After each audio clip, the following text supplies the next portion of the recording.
Hello, my dear students. You are welcome to my channel Daya Soni Classes. English book Honey सकल का chapter number 7 fair play. ठीक है, class 6th। ये जो second part है उसमें उसको हम आपको इस वीडियो में समझाने वाले हैं। तो स्टार्ट करते हैं। देखिए, पिछले पार्ट में हमने देखा था कि जो काकी थी उसके साथ क्या गलत हुआ था, ये उसने सभी गांव वालों को बताया, और डिस्कस किया, सब कुछ किया, लेकिन कोई रिजल्ट नहीं निकला। किसी ने कुछ कहा, किसी ने कुछ कहा। उस अलगू चौधरी जो कि उसका जुम्मन का बहुत अच्छा दोस्त था, उससे भी उसने कहा, लेकिन उसने भी उसकी बात पर गौर नहीं किया। और लेकिन उसको उम्मीद थी कि वो आए और उसमें पंचायत में शामिल हो, अलगू चौधरी। देखते हैं अब क्या होता है, आगे देखते हैं। द पंचायत फिफ्थ पैराग्राफ है, सेकंड पार्ट यहाँ से स्टार्ट होता है। The panchayat was held the same evening under an old banyan tree. देखिए, बनियन ट्री का मतलब होता है बरगद का वृक्ष या पेड़। तो पंचायत बैठी, कहाँ बैठी? पुराने बनियन यानी बरगद के पेड़ के नीचे। कब बैठी? द सेम इवनिंग, उसी शाम, जिस दिन वो बातचीत कर रही थी सबसे। ठीक है। Jumman stood up and said, Jumman खड़ा हुआ और कहा, the voice of the panch is the voice of God, कि जो पंच की आवाज़ होती है यानी पंच का जो बात होती है वो भगवान की बात होती है, भगवान की आवाज़ होती है, ईश्वर की बात होती है। यानी पंच को जो दर्जा दिया गया है वो ईश्वर के बराबर दिया गया है। ठीक है, ये किसने बोला? जुम्मन ने। Let my aunt nominate the head panch, I will abide by her decision.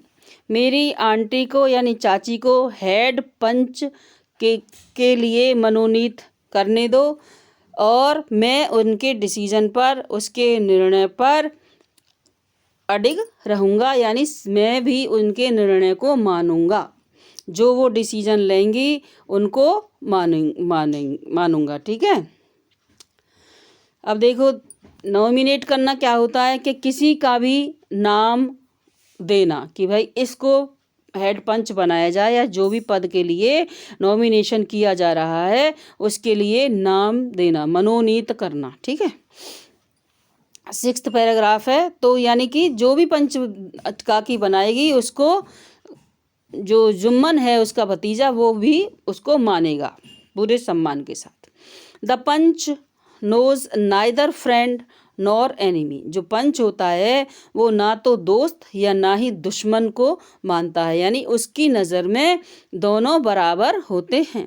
What do you say to Algu Chaudhary, the old lady announced. तुम अलगू चौधरी से what do you say to तुम अलगू चौधरी से क्या कहते हो?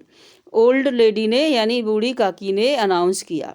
फाइन रिप्लाई, यानी कि क्या कहते हो का मतलब अलगू चौधरी के बारे में यदि मैं उनको मनोनीत करूं, नॉमिनेट करूं पंच के लिए, तो तुम्हारी क्या राय है? ये अनाउंस किया, किसने किया? ओल्ड लेडी यानी काकी ने। Fine replied Jumman, hiding his joy over their unexpected piece of luck. Jumman ने जवाब दिया कि ठीक है। जवाब कैसे दिया बच्चों?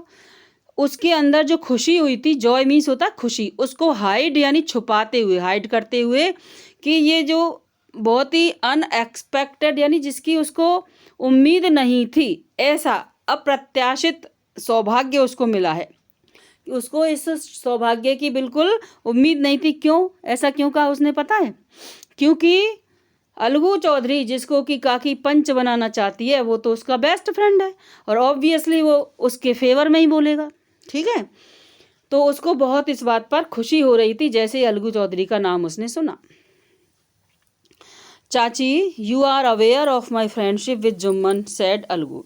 फिर भी उसने क्या कहा कि भाई कोई ये ना समझे कि दोस्त है और इसलिए उसने उसको एग्री हो गया, लेकिन फिर भी इसलिए क्या कहा उसने कि चाची आप तो जानती हैं मेरी जो जुम्मन के साथ दोस्ती है उसको, ये अलगू ने कहा।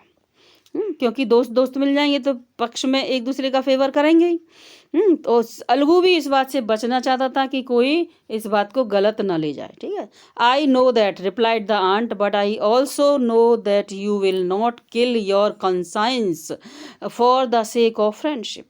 अब काकी ने क्या कहा कि बेटा मैं जानती हूँ कि तुम उसके दोस्त हो, बट मैं ये भी जानती हूँ कि you will not kill your conscience, जो तुम्हारी आत्मा की आवाज़ है, आत्मा जो तुम्हारा कहेगी, किसके लिए?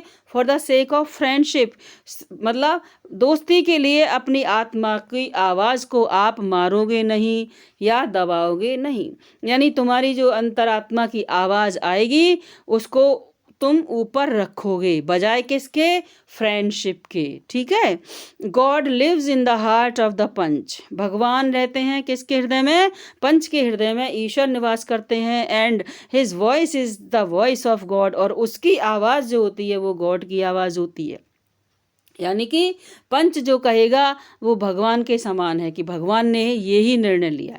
And the old lady explained her case, और फिर इस तरीके से इसके बाद बूढ़ी काकी ने अपना जो केस था उसको एक्सप्लेन किया। कैसे किया? ये इन्वर्टेड कॉमास में है। जुम्मन सेड अलगू,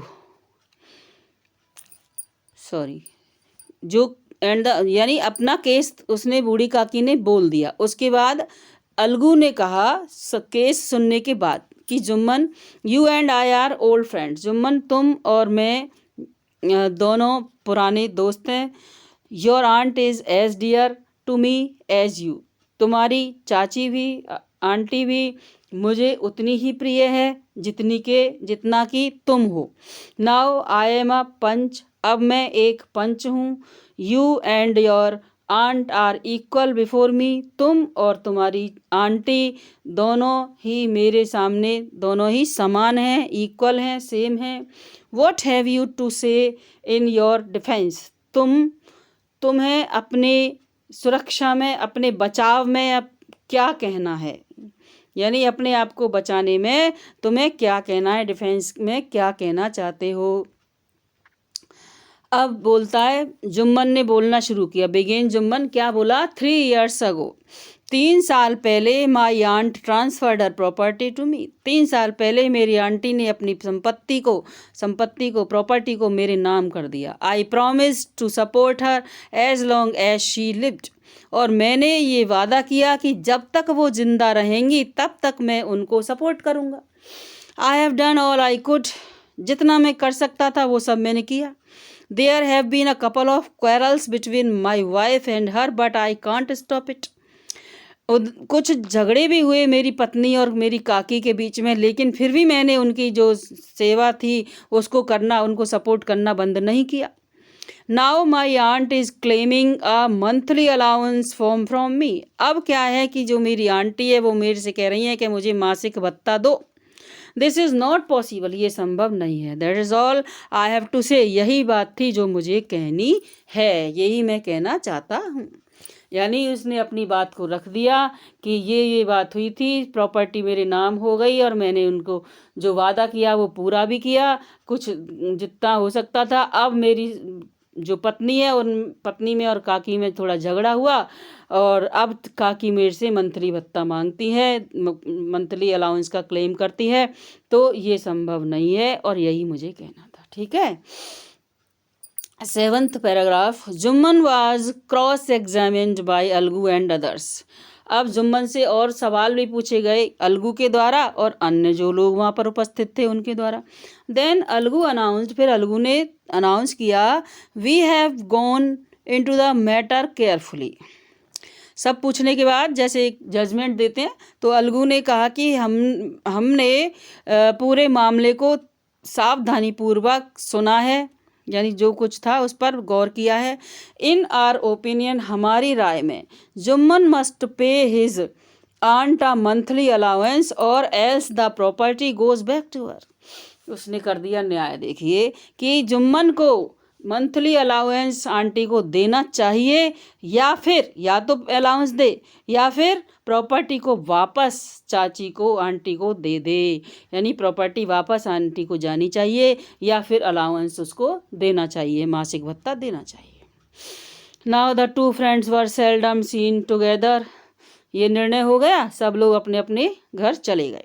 अब क्या है नेक्स्ट पैराग्राफ में कि अब जो दोनों दोस्त बहुत ही जो बेस्ट क्वालिटी के थे वो अब कभी कभी दिखाई देते थे। सेल्डम मीन्स क्या होता है बच्चों? कभी कभी। कभी कभी दोनों दोस्त मिलते थे एक साथ, कभी कभी दिखाई देते थे। The bond of friendship between them was broken. जो बंधन था दोस्ती का वो उन दोनों के बीच में वो टूट गया। In fact Jumman was Algu's enemy and wanted his revenge. वास्तव में अब क्या था कि जुम्मन अलगू का शत्रु था, दुश्मन था और उससे बदला लेना चाहता था। इसके साथ ही ये सेकंड पैराग्राफ जो है, सेकंड पार्ट चैप्टर का, वो फिनिश होता है। नेक्स्ट वीडियो में मिलते हैं थर्ड पार्ट के साथ। तब तक के लिए धन्यवाद।